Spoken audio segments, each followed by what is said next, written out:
What happens when you blend Geralt of Rivia and Booker DeWitt into a brooding, troubled ex-federal agent, and weave that character into a Bioshocky, alt-historical noir murder mystery? Well, you get the general narrative of a new episodic game called Blues and Bullets. Welcome to my first episode of IndieLuv, a series where I feature indie games both new and old that I feel give a memorable experience and are worth playing. Today I'm giving you a detailed look at the first episode of Blues and Bullets, a noir murder mystery that has what I feel is a bit of a true detective twist. The good McConaughey season, not the boring Vince Vaughn slog of season 2, but I digress. Now, Blues and Bullets is scheduled to have 5 episodes in all, but I'm just going to be talking about episode 1. So if you're into the episodic, telltale style of gameplay but you're looking for something a little more unique, then just stick around for a few minutes so I can give you an idea of what Blues and Bullets is all about. In Blues and Bullets, you play as a character named Elliot Ness, an ex-federal agent turned diner owner, and as a former member of the Untouchables, Elliot is known around his city of Santa Esperanza for bringing mob bosses to justice and for serving a mean slice of blueberry pie. Now, when children start to go missing in his city, Elliot gets pulled back into the life of law enforcement, only this time he's taking the vigilante route, and he finds himself teaming up with some surprising partners. Now, if you're a fan of the Witcher series, the first thing you're going to notice when you play Blues and Bullets, or even listen to the game trailer, is that Elliot Ness is voiced by none other than Doug Cockle, who is of course known as the voice of our beloved Geralt of Rivia. I guess so. The girls at Happy Dolls say you're more of the speedy type. I won't keep you waiting again.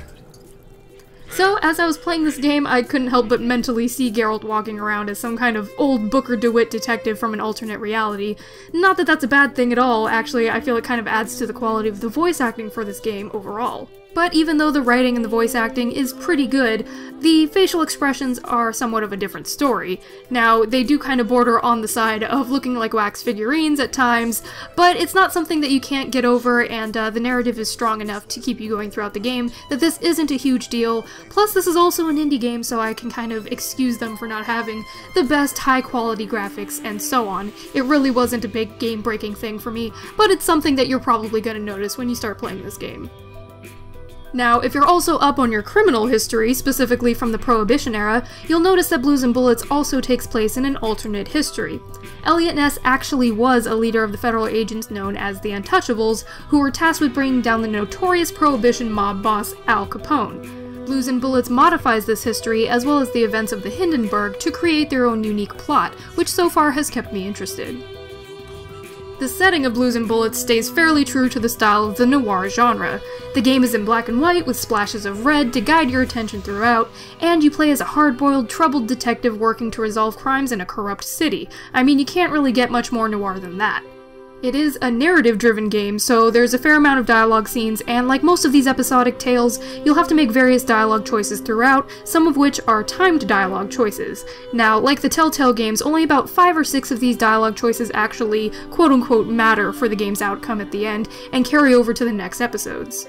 And actually, a small gripe that I have with the game is that whenever you make one of those significant dialogue choices in the game, it announces to you up in the corner of the screen that you've made an official choice, which effectively takes the thrill of anticipation out of the only really purposeful thing that you do in the game.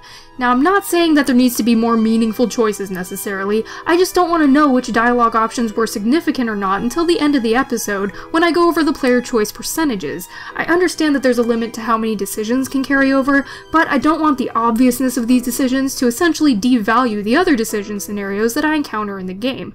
By simply changing it so that the game doesn't announce my decisions until the end would really enhance the dialogue throughout by simply making any decision seem equally consequential.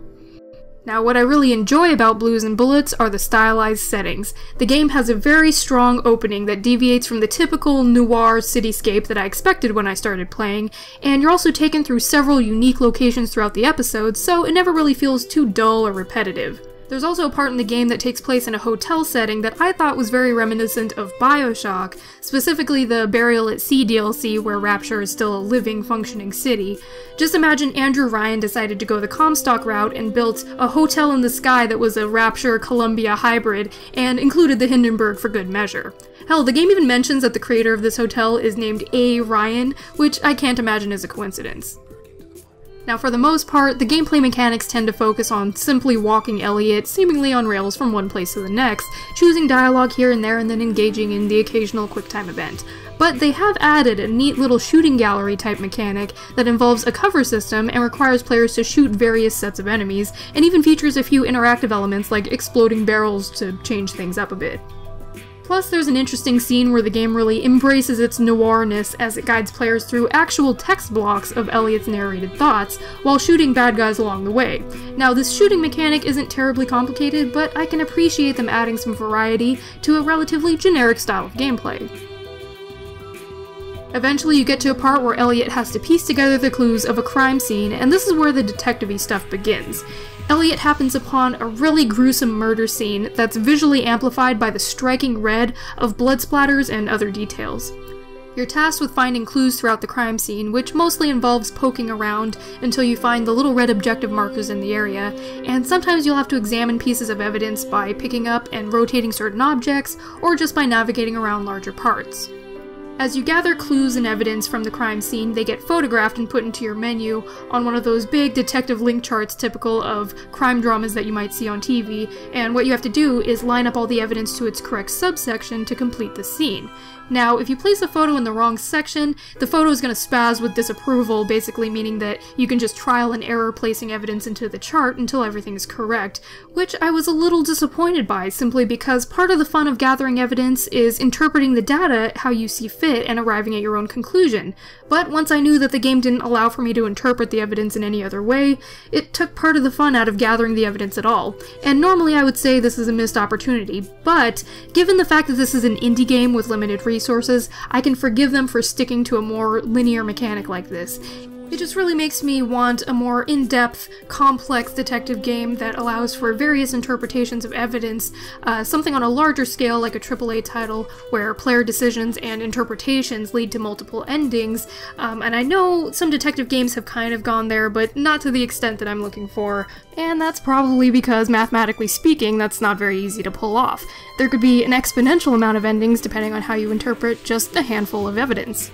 Now, I understand it's a complicated thing to pull off and there are some limitations, but it's entirely possible with the right dev team, just maybe not a small indie developer like this. So even though there's only one real interpretation of the crime scene evidence in this game, I don't consider it a flaw of Blues and Bullets, and actually I'm impressed by the amount of variety they were able to fit in as far as gameplay mechanics go in an episodic title like this, so I'm interested to see what they might come up with for future episodes.